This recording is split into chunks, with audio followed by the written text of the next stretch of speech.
Speech and language are a vital part of our lives, so much so that one BBC documentary described language as the essence of what makes us human. We just take it for granted. But what if that changed?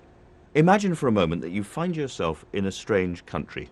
You don't speak the language, you can't understand what other people are saying, you can't tell them what you want, you can't understand the street signs, even the numbers are unfamiliar. Worst of all, nobody else understands your problem. Sounds like a bad dream, doesn't it? But this is very much how it feels to people who have aphasia or dysphasia, the medical terms for full or partial language loss. This is the predicament of 250,000 people in the United Kingdom. And worse still, a further 20,000 people every year experience aphasia. So what actually causes aphasia? It's usually caused by damage to the language centres of the brain. This can be the result of a stroke, a head injury, a brain tumour, or an illness such as MS, Parkinson's disease, or meningitis. It can happen at any time and to people of all ages, irrespective of gender, race, or social background.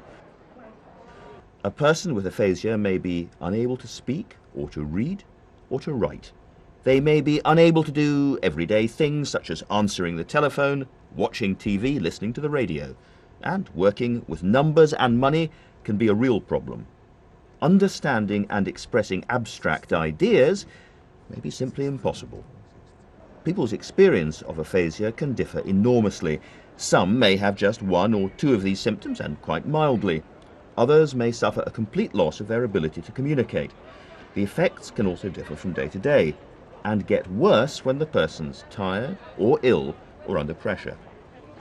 It's also impossible to predict the extent to which a person with aphasia will recover. Some people experience almost a complete recovery, others only ever make limited progress. So, how does aphasia affect people's lives? Well, one major change is in the way that others perceive them. The most common reaction to someone with aphasia is that they're stupid or sometimes even drunk.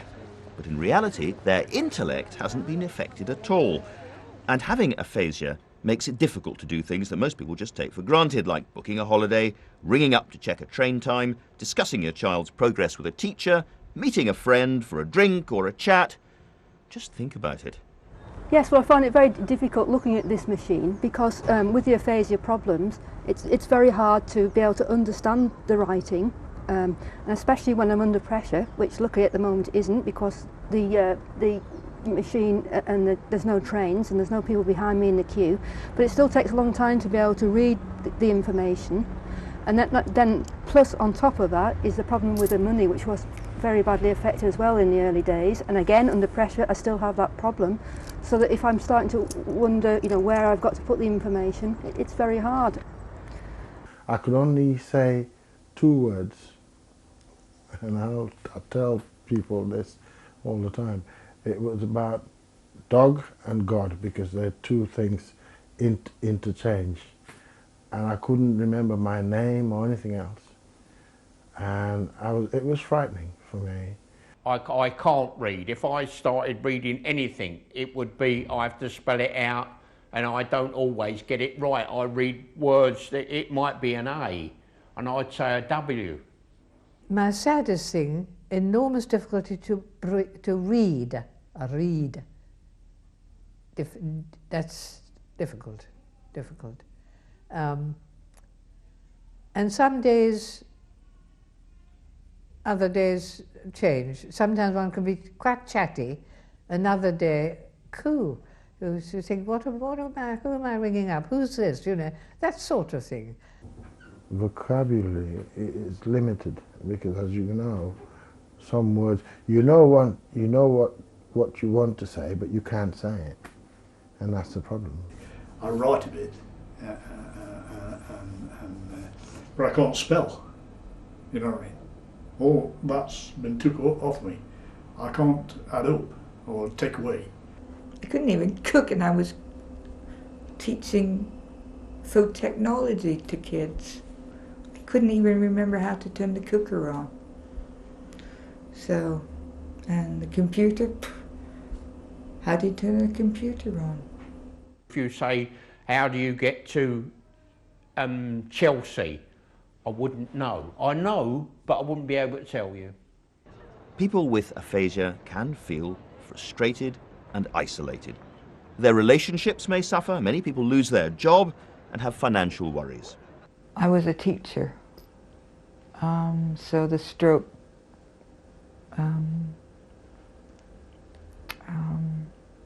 has put paid to that. I used to be a welder and I can't weld again because that could involve me having any kind of fit. And also before that I fitted a pit on coal face, which were 33 inches high, and so I had an odd job, you know, and I can't do any of that, and I can't even read the books about machines there, you know. Not working is something to do that you have, you get your personality from your job, and that's gone as well. So your confidence is gone too when you can't talk. And I used to love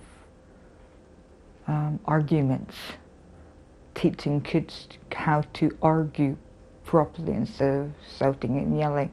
When you go to the checkout and you can't say what you want to say, and they look at you, sometimes people think you're drunk, or, you know, because you're being difficult. You know, that's why people call it the hidden disability. That's the most frustrating bit. When you have something you want to say up here and everybody says, oh, yeah, we know what you mean. And I say to myself, no, you don't understand a darn thing of what I want. But you've just got to say, okay. It's just like you're not even a real person. Aphasia can also have a dramatic effect on family and friends, and yet their support is obviously vital. My brain would not take out the background noise I didn't need. So in a family situation with 3 young children, it was very hard because I was trying to listen to what people were saying, but the children would be in the background just talking or just the radio going, and it was just really hard. I think it's infuriating for everybody when you've got aphasia.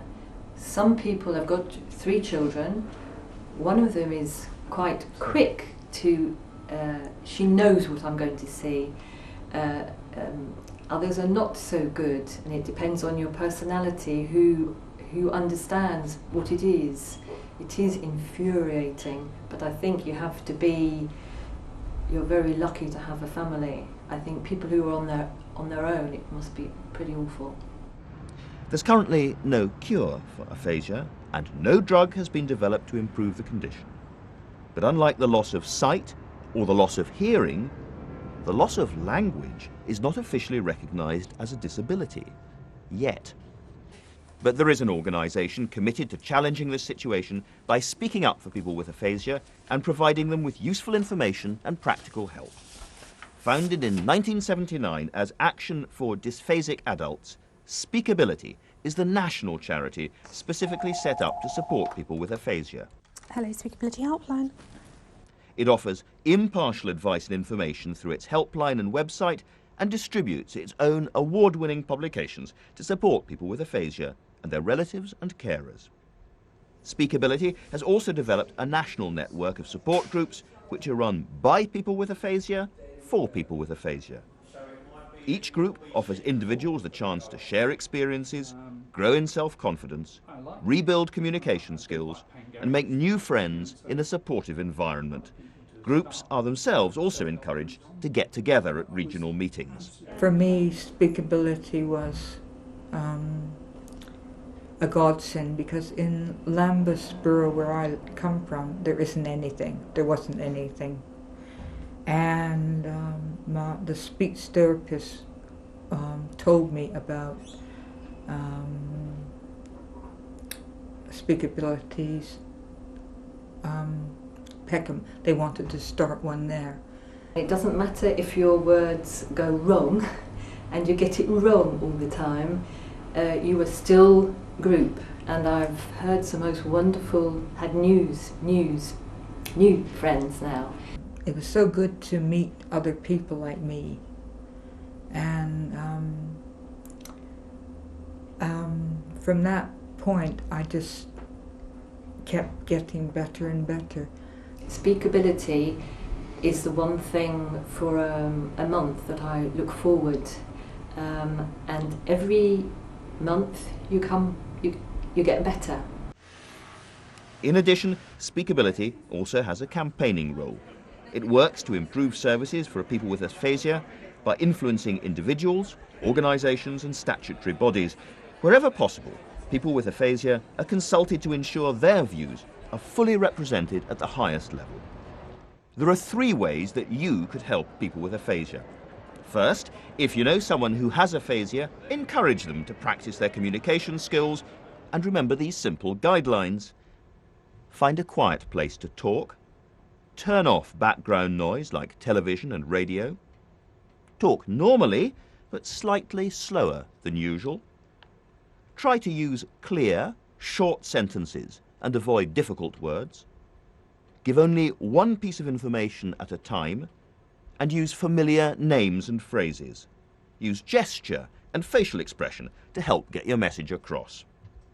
Try to ask questions with a yes or no answer. For example, do you want a cup of tea, rather than what would you like to drink? Secondly, make sure they've got a note of Speakability's helpline number, 080 8808 9572.